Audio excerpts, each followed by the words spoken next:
Chers sœurs, chers frères, bonjour. Nous célébrons aujourd'hui le premier dimanche du temps de Carême.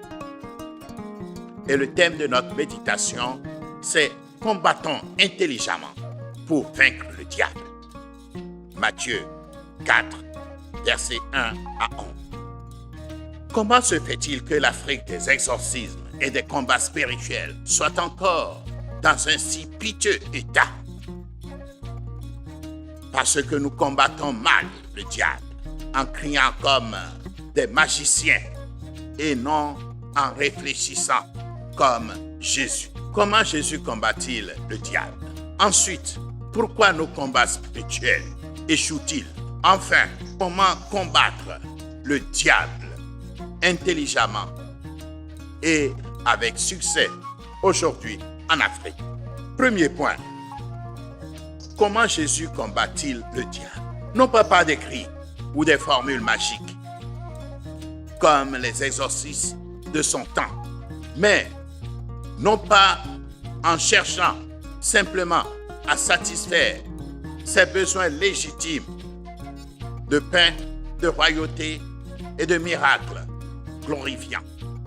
Mais Jésus combat le diable par l'interprétation intelligente et juste des Écritures. Cette épée à double tranchant qu'emploie aussi.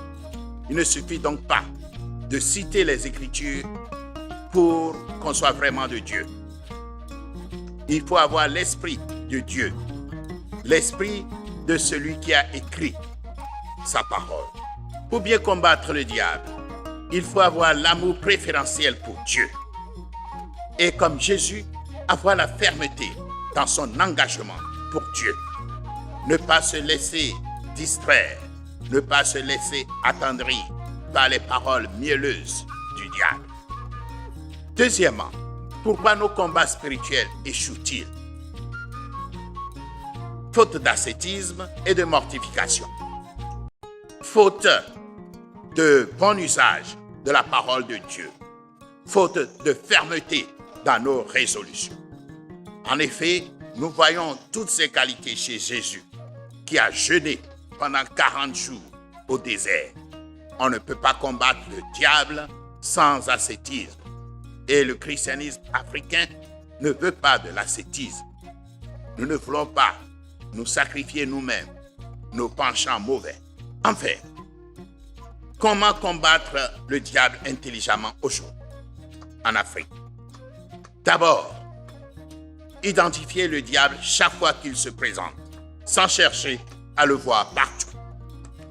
Ne pas faire des compromis au diable. Pas de demi-mesure. Résister aux tentations du pain dans une Afrique affamée, du pouvoir politique face à la malgouvernance et du miracle religieux. Combattre les structures du mal et du péché dans l'Église et dans le monde. Être vigilant par la prière et le jeûne. Alors, nous pouvons espérer vaincre le diable, le chasser loin de nous. Prions. Seigneur, nous te prions, non pas pour mener une vie sans tentation, mais pour savoir résister à toute tentation.